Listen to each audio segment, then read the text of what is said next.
Continuando con la progresión de estos temas de monitoreo ambiental, vamos a ver qué significa y para qué nos sirve la zonificación higiénica.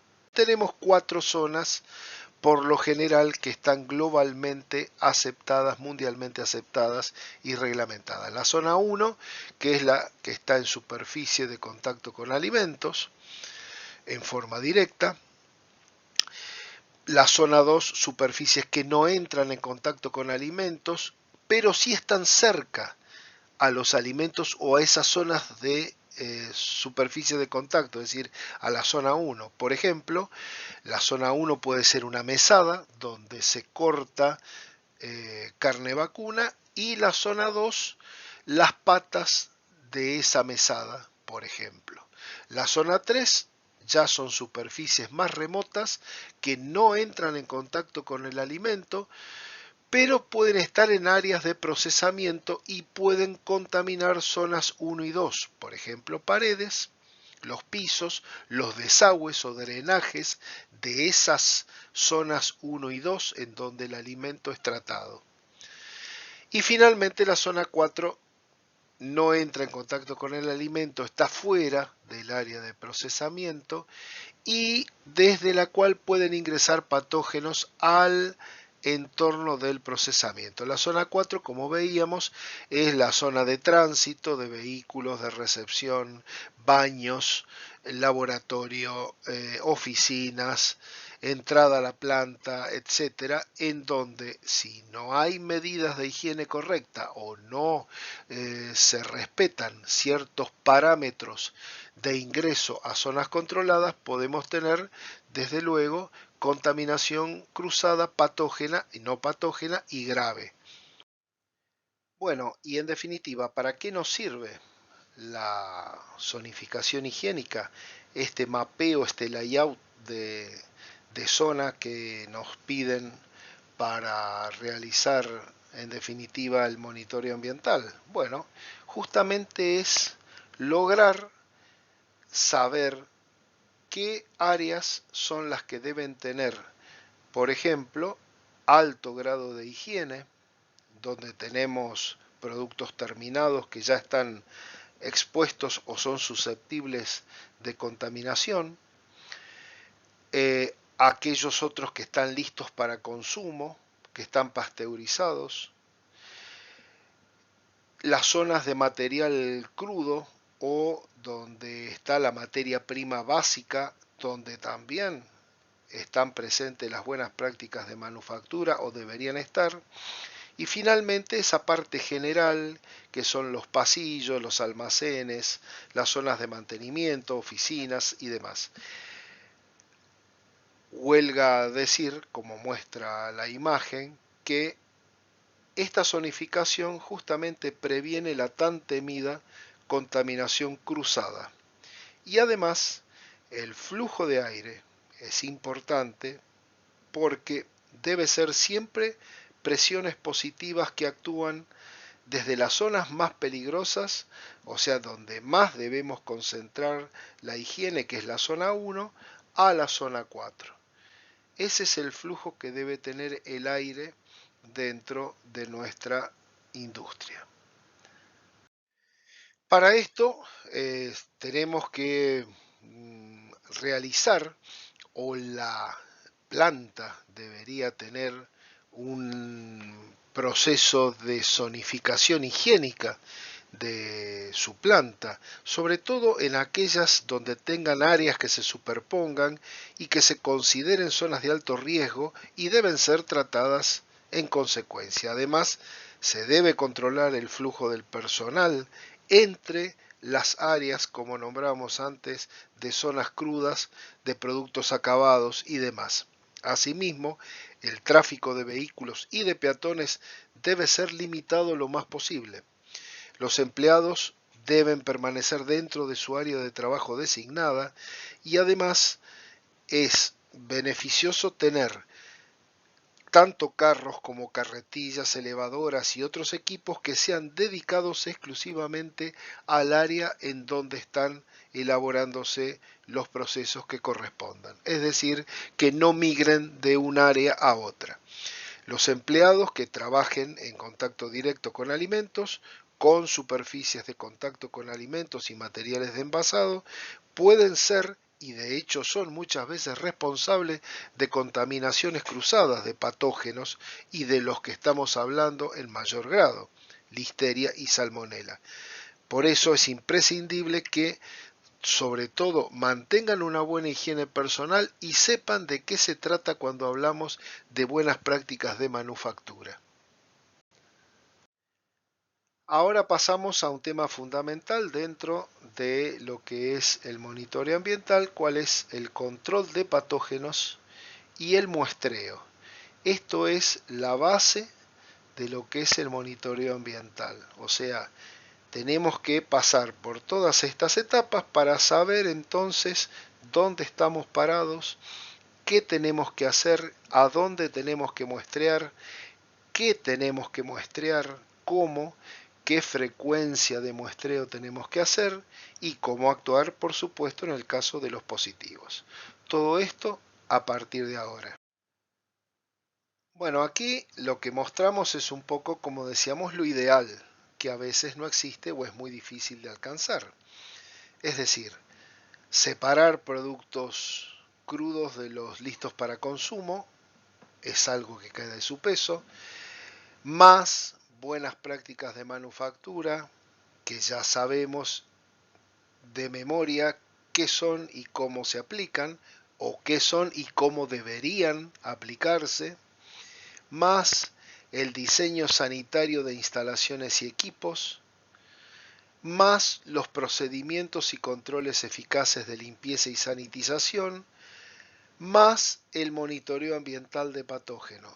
Todo esto, si lo cumplimos como debe ser, podríamos lograr un control efectivo de patógenos. ¿Siempre se produce así? La respuesta es no.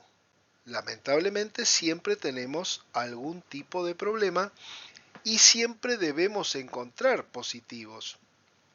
O sea, no es común que aparezcan siempre resultados negativos. Siempre va a haber algún tipo de contaminación. Lo importante es que no encontremos los pesos pesados de esos patógenos que son salmonela y listeria.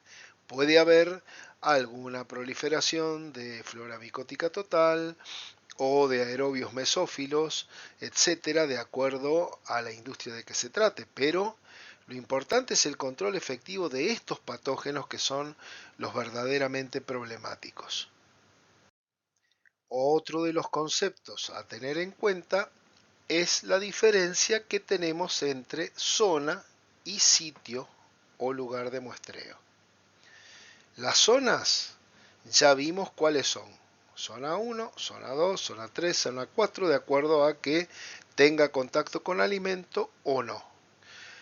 Los sitios son la ubicación específica de la muestra que nosotros debemos justamente señalizar, identificar a través de la planilla, a través de las fotografías que se tomen, etcétera. Por ejemplo, pasamanos, eje del motor número 43, como dice aquí, guía izquierda de la banda transportadora. Todos los lugares deben estar perfectamente descritos y diferenciados. Además, el plan de muestreo, como dice abajo, en la zona 2, en una línea específica de manufactura, tendrá la lista de todos esos sitios específicos que vamos a muestrear, que son superficies sin contacto con alimentos, pero que están inmediatamente adyacentes a la zona 1. Y la zona 3 lo mismo con respecto a la zona 2 y así sucesivamente.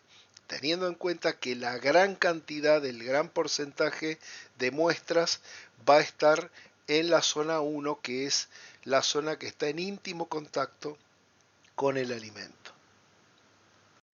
Vamos a pasar a ver ahora, a partir de este momento, las distintas herramientas que tenemos dentro del monitoreo ambiental para la toma de muestras, justamente, que van a variar según la instalación, según el tipo de producto y que, como vamos a ver en forma particular, van a ser hisopos, esponjas u otras opciones, placas de contacto o placas Rodack, placas de contacto tipo 3M, los muestreadores de aire, etc.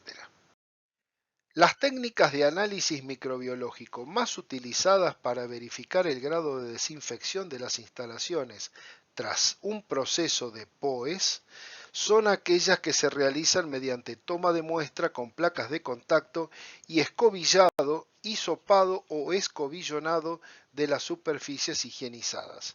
Estos métodos reflejan si quedan restos de contaminación microbiana una vez que se ha desinfectado la zona. Sin embargo, en este caso siempre es aconsejable realizar dos muestreos, uno antes de la desinfección y otro después de la misma, con el fin de averiguar realmente la efectividad de ese desinfectante.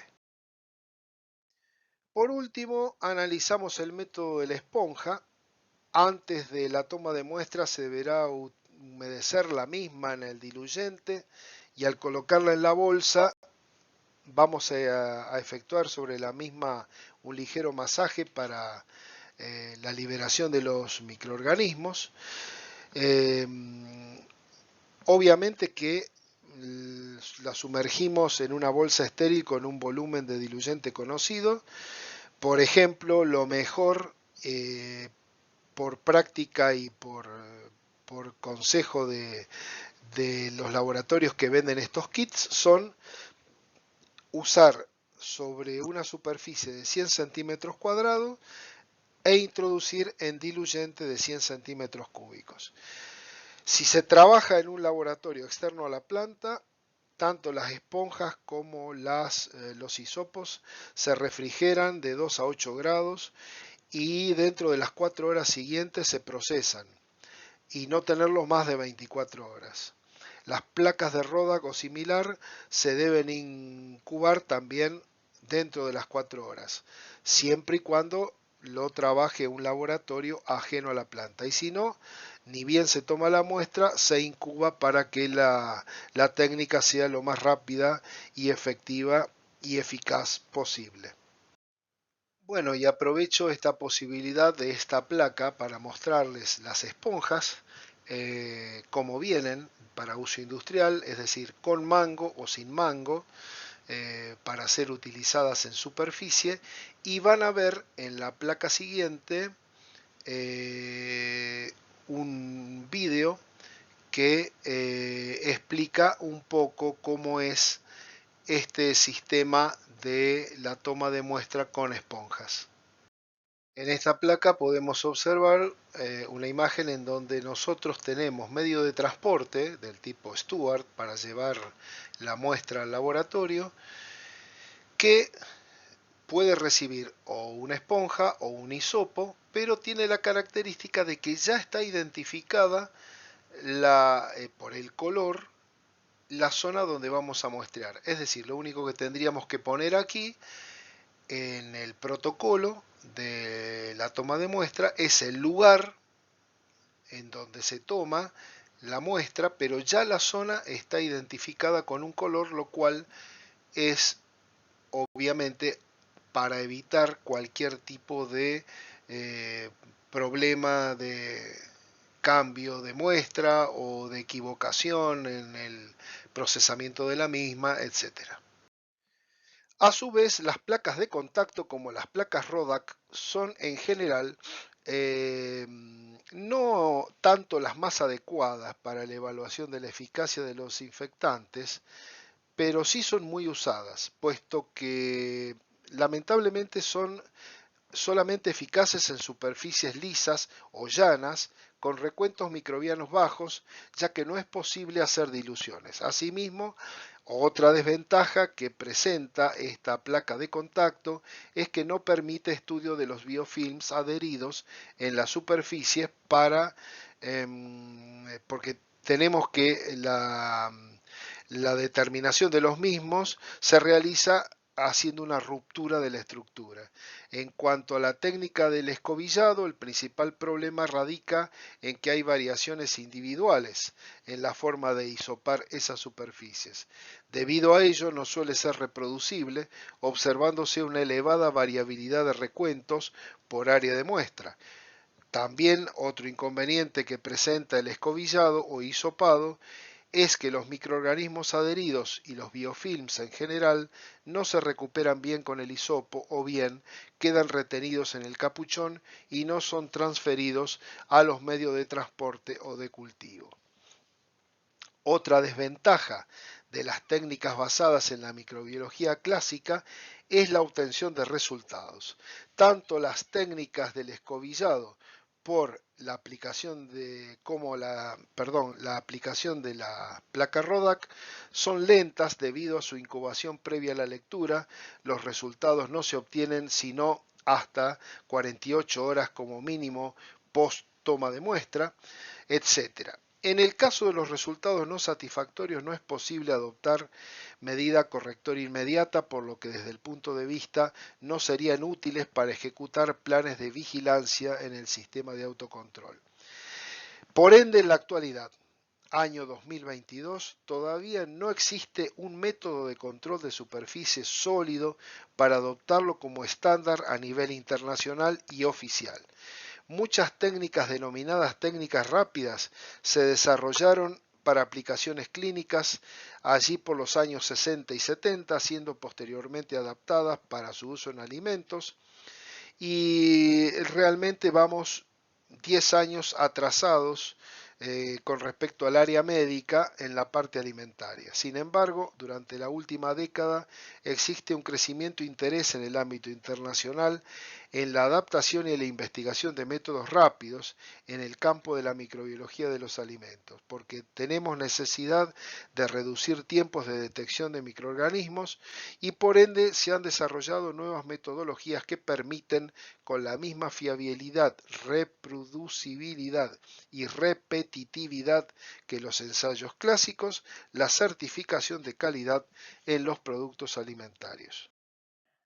Claro, y después de ver todo esto, eh, la contaminación, y cómo es el deterioro, y cómo investigamos, y cómo supervisamos, bueno, llegamos a esta pregunta. ¿Por qué limpiamos? ¿Por qué limpiar? ¿Por qué sanitizar?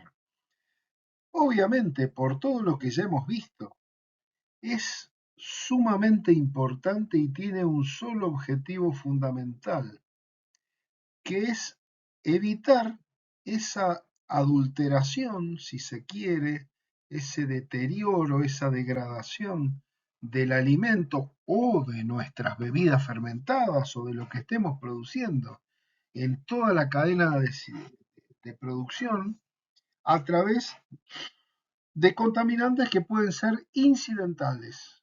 Es decir, hay cuestiones que pueden ser incidentes, hay cuestiones que pueden ser accidentes. Y hay cuestiones que a lo mejor hay contaminación a propósito, ¿no? Pero eso ya tiene que ver con lo delictivo.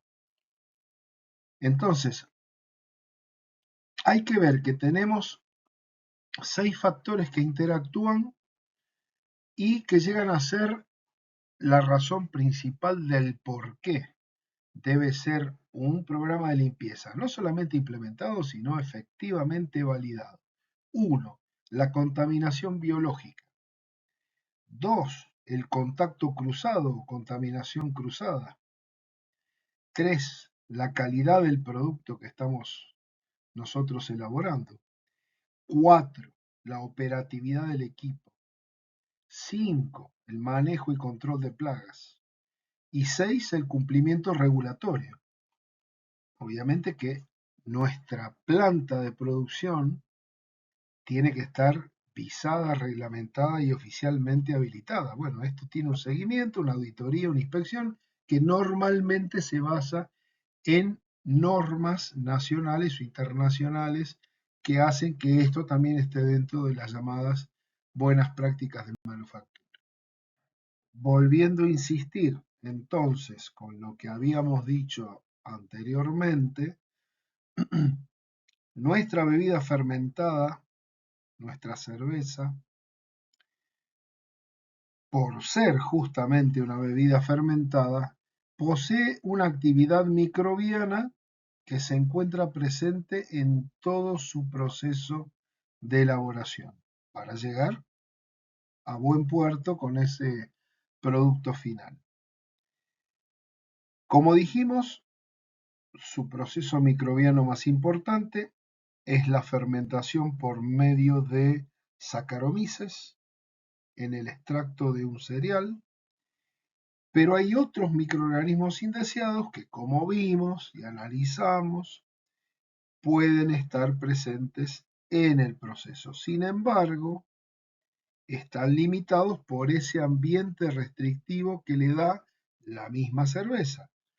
Por eso mismo también se clasifica la misma como una bebida segura con una alta estabilidad microbiológica, teniendo en cuenta todo lo que hemos visto, de mantener la higiene, mantener los buenos procesos de manufactura, los pH dentro de los límites, las temperaturas dentro de los límites y las graduaciones alcohólicas dentro de los límites.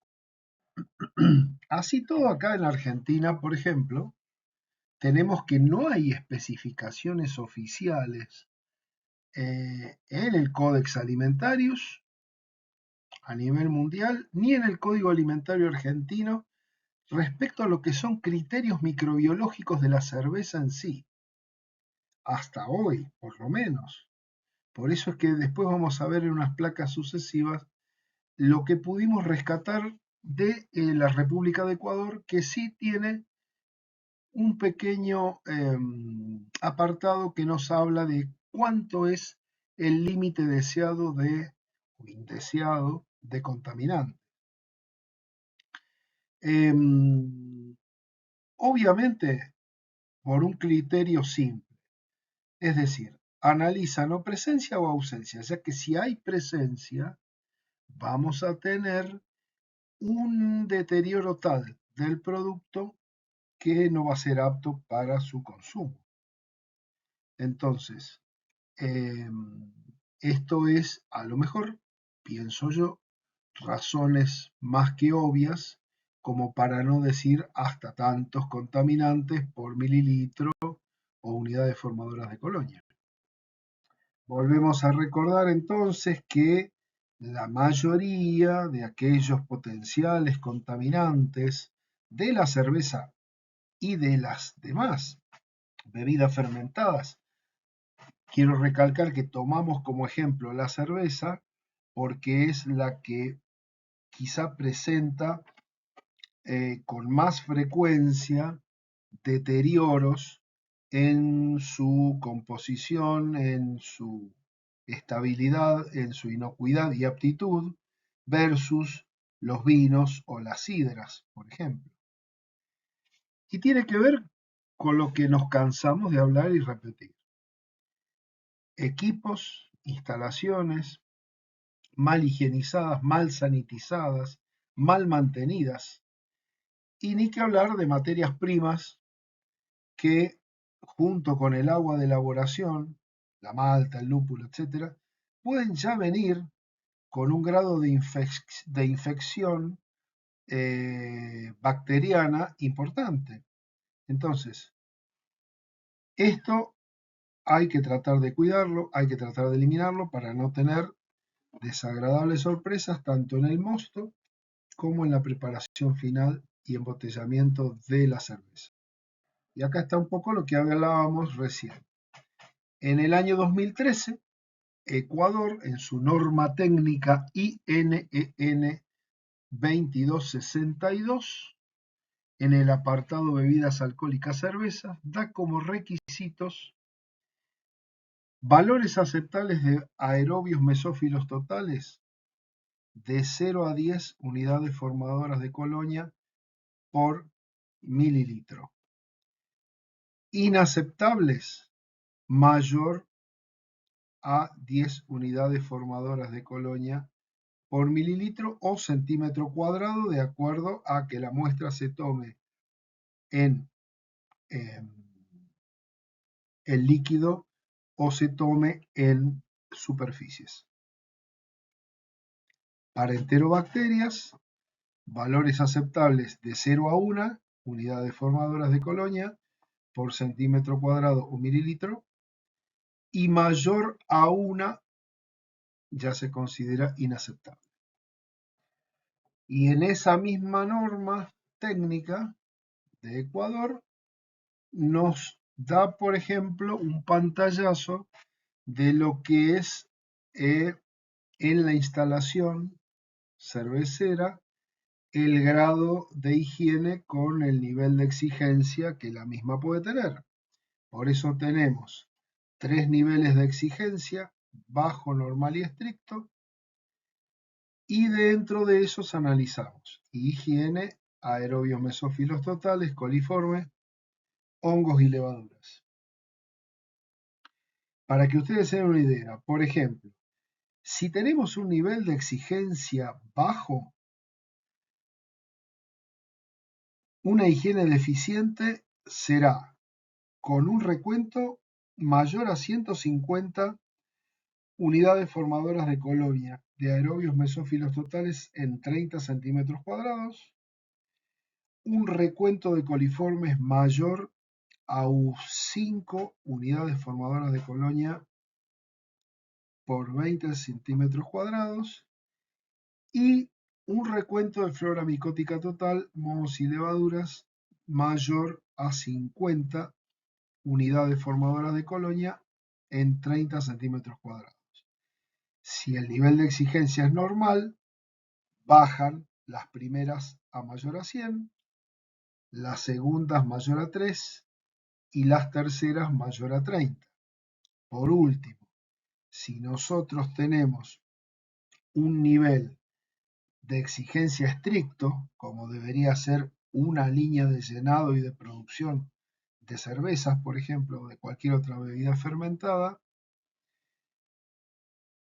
una calidad de higiene deficiente es cuando tenemos mayor a 50, 3 veces menos que la primera, recuento de unidades formadoras de colonia de aerobios mesófilos en 30 centímetros cuadrados, mayor o igual a 1 unidades formadoras de colonia en 20 centímetros cuadrados de coliformes, fíjense que son 5 veces menos que la primera, y mayor a 20, menos de la mitad, de flora micótica total en 30 unidades formadoras de colonia en 30 centímetros cuadrados.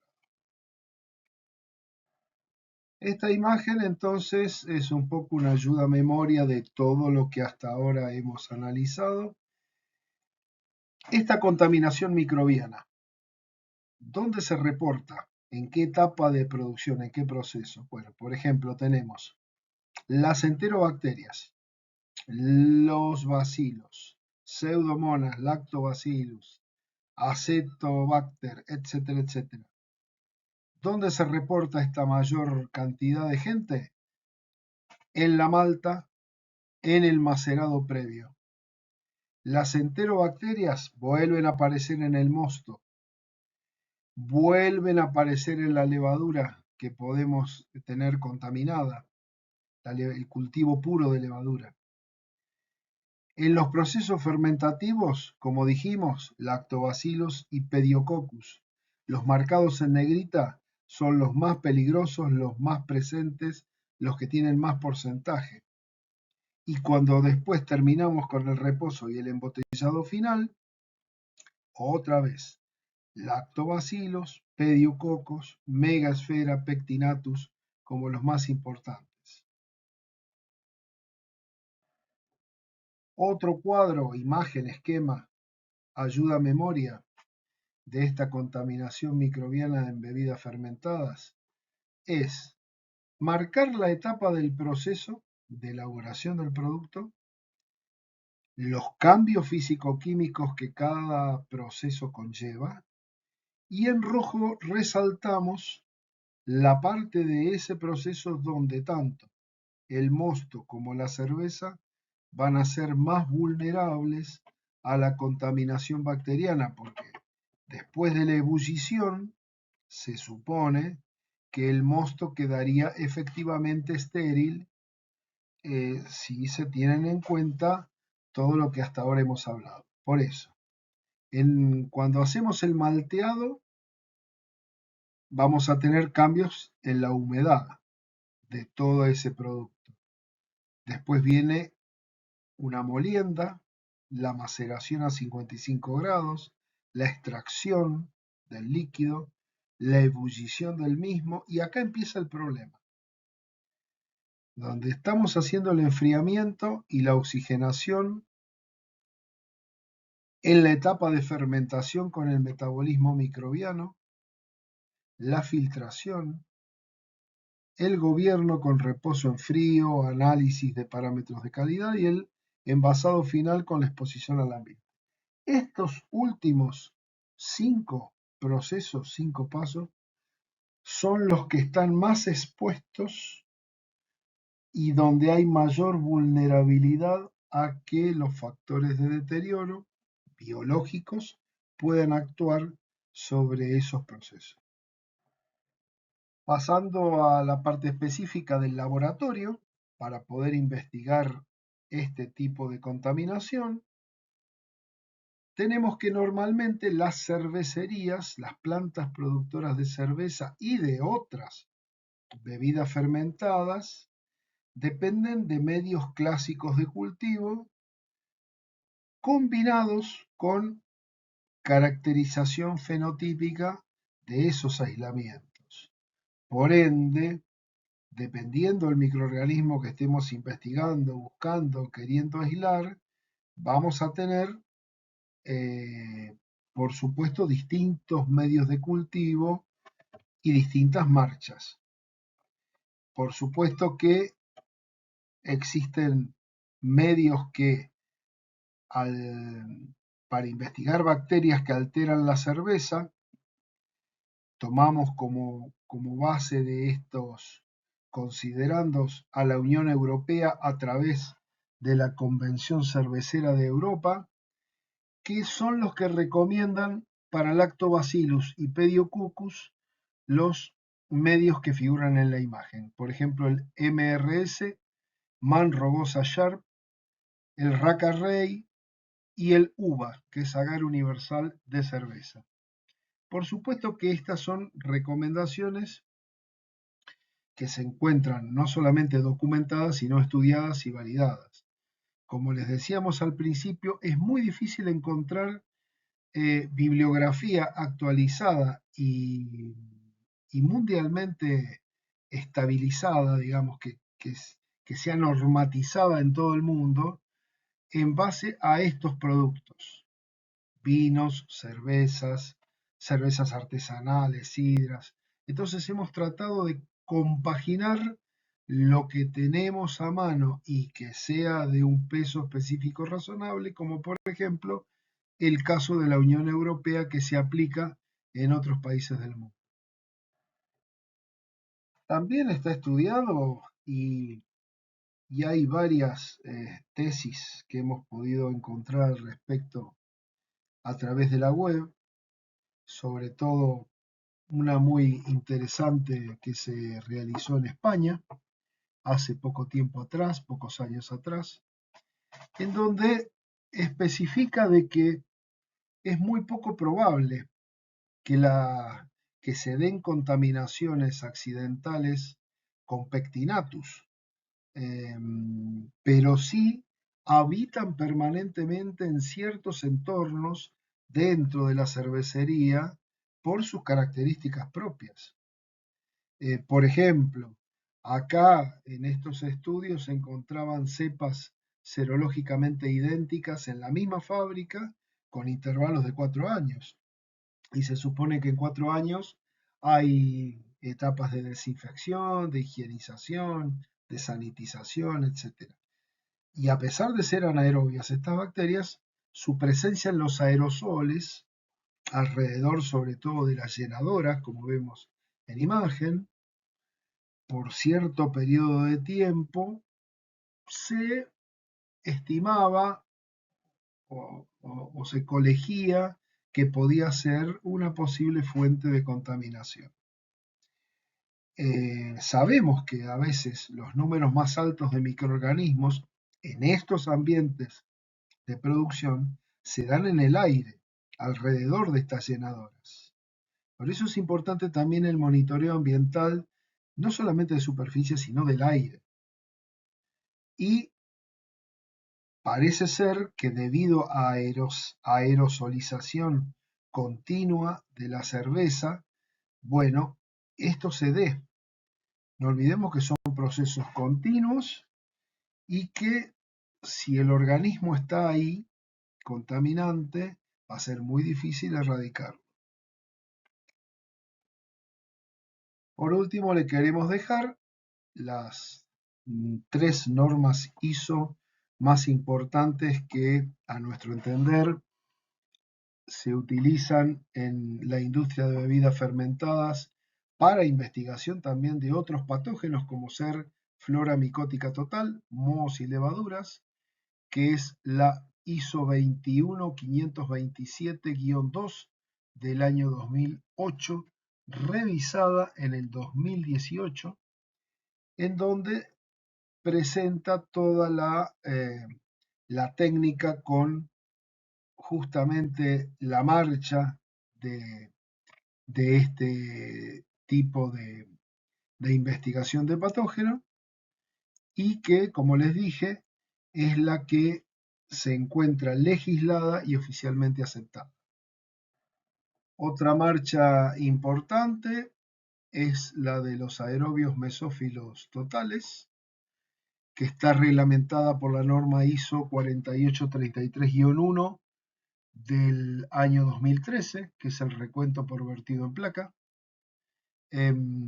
Por supuesto que todo esto debe respetarse independientemente a veces del medio que yo tengo, porque si no puedo encontrar o no puedo tener a mano el agar X que me pide la norma ISO, bueno, tengo que ir a un medio que cumpla con las especificaciones y las validaciones que la norma me indica, porque si no, corro el riesgo de no pasar quizá una inspección o una auditoría en este tema.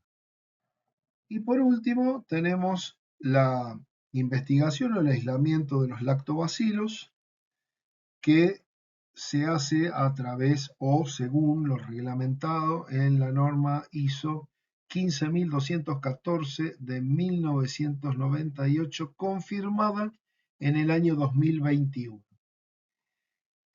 Por supuesto, y esto es válido para todas las marchas microbiológicas. Ustedes deben entender que esto puede tener cambios y a lo mejor ayornamientos, tanto en medios de cultivo como en la norma en sí, que tienen que tratar de estar al día con estas modificaciones, porque a lo mejor no son de forma, pero sí pueden ser de fondo en la utilización de algunos medios o la modificación de toda la norma en sí, y quizá ustedes por ignorancia sigan usando esta misma norma cuando ya ha sido cambiada o ha sido modificada. Entonces hay que tratar siempre de estar al día con lo que reglamentariamente corresponde, porque, como les digo, podemos correr el riesgo de no pasar o tener una no conformidad en una auditoría o en una inspección.